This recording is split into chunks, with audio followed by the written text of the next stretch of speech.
Hey guys, thanks for clicking this video. Today's video is going to be about why my diagnosis of autism was missed by my mom, and not only by my mom, by my teachers, as well as my pediatrician. I also want to talk about why I feel like that is very common in minority households. So if you're interested in learning about that, then definitely stick around.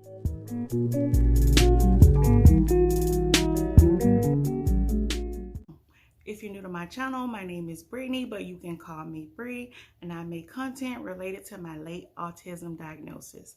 Before we get into the video, I do want to say that I am so grateful for all 200 and something subscribers. You guys really make my day. Making YouTube videos has literally become my special interest, and it just makes me so happy to see that people actually connect with my content.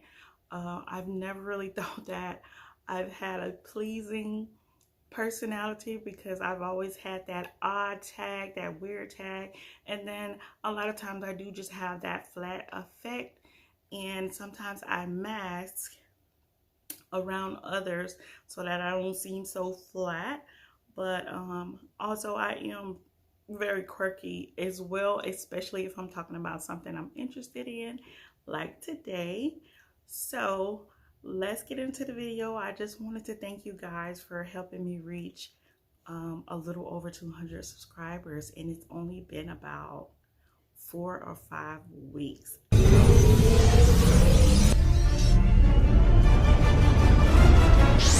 I was really expecting to move at snail pace, but I think we're moving a little bit faster than snail, and I'm perfectly fine with that.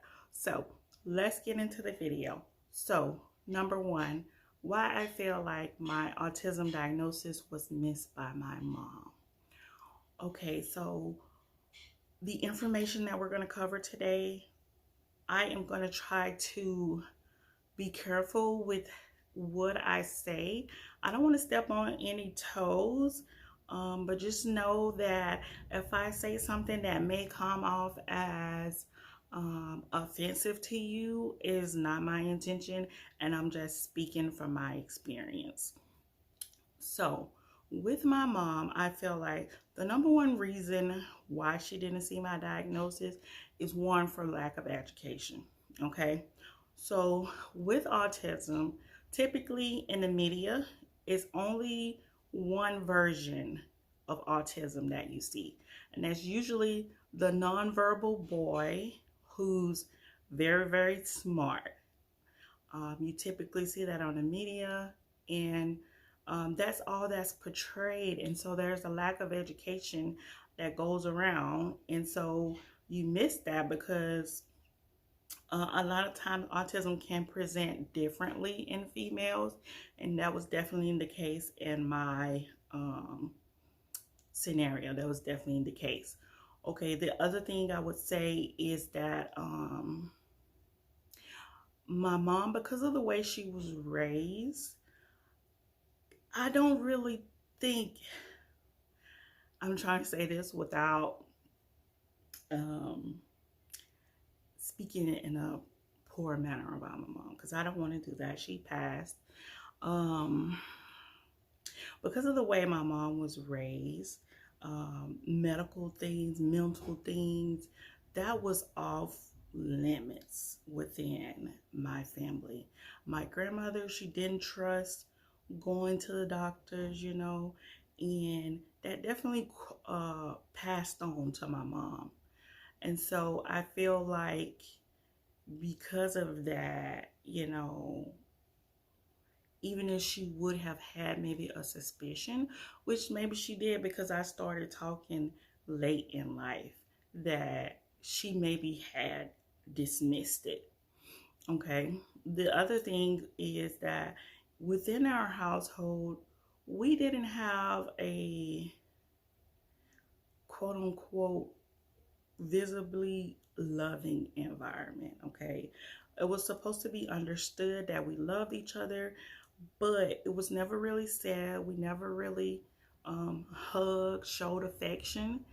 And that's pretty common in Black households. And if that's not coming in your household, that's fine. But I have talked to a lot of people and they experience the same thing. And that's just not to say that that happened in Black households, but I will say in my situation that that was definitely an issue.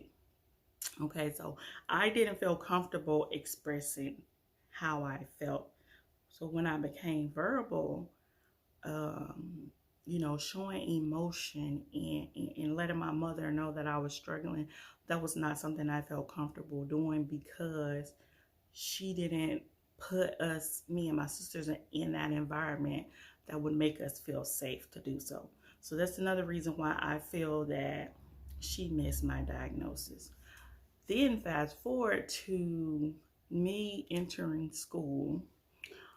I'm going to say this. This is not meant to offend anyone. This is just me speaking from my experience.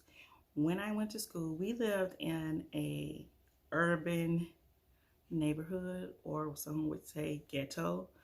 We lived in the projects, and typically the children from that area would be rowdy. Um, Sometimes they played into that stereotypical role of how Black people are portrayed in the media.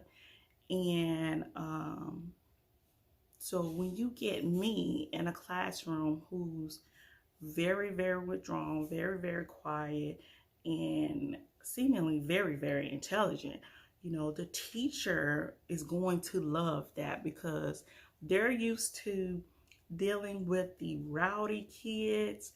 And so when they get that student that's just so pleasant to them, they're not going to think autism. They're just going to think that they have a very well-mannered, smart child. So that's why I believe that it was missed in school, because I was very, very smart in school. I was reading on 6th to 8th grade level in kindergarten. I was very, very withdrawn, very quiet. So teachers tend to like me because of that. One, because I did well in class.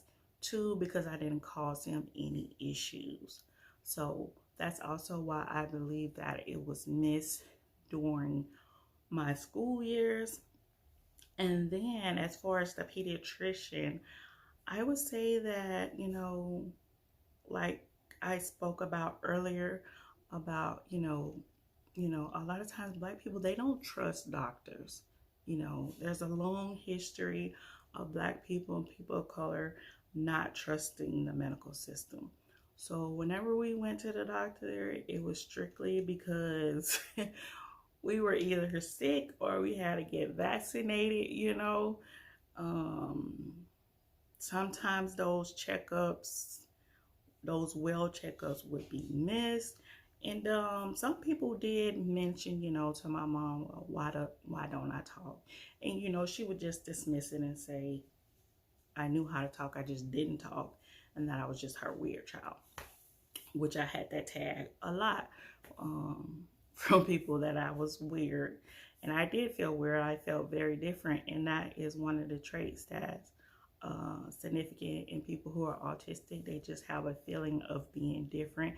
They can't figure it out. They just know that they're different. And that's definitely how I felt all my life. But I will say that with my diagnosis, that feeling of being weird and not fitting in, that has definitely started to pass. I accept myself. I finally feel like I found my place where I belong. So that weird feeling and feeling out of place, I'm definitely learning to put that far behind me. So I just want to check my notes to make sure I go on everything, because I feel like I'm babbling. But what I did want to say is how I feel like that relates to minorities, and why so many minorities go undiagnosed for so long. And a lot of things that I said earlier was like, there's a lack of trust within the community You know, Black people, people of color, they tend not to trust the medical community. And then two, the lack of education, even now, people are putting out that information and people are starting to learn, but there's still a lack of education. There still are doctors who are stuck in their ways and have not well versed themselves on how autism can present in children. Also, I do believe that there's not enough studies on autistic adults. So that's one of the reasons why I believe that it's harder for minorities to get diagnosed at an early age. If you think about it, even when you watch movies, there's very little representation of minority autistic individuals. In fact, I don't think I know of a movie where that even exists. If I'm wrong, definitely comment below and let me know, because I would love to watch that movie. But yes, I definitely think that there's just a lack of education, period. If you're a parent and you have a child that you may feel like may be on the spectrum, then definitely pay attention to that. It's going to help them if you catch that at an early stage, if you know what to look for. So if you're looking for those kind of resources, then definitely subscribe to my channel so that you can learn more about autistic individuals, and then also those diagnosed later on in life. You definitely may resonate with my content. But anyway, that's today's video. I feel like I have been babbling, so I hope that I can get the point across to you guys. But yeah, this is going to be video 3 in the Let's Talk series. So this series is meant to be interactive, so we definitely want to continue the conversation within the comments. So leave me a comment and let me know what you think on why you feel that minorities are more than likely to be diagnosed later on in life, or not even receive a diagnosis at all. But that's today's video. If you watched this far, then I really appreciate that. And if you haven't subscribed, then you should definitely subscribe and hit that bell so you're notified every time I post a video. And until the next video, I'll see you guys in the next.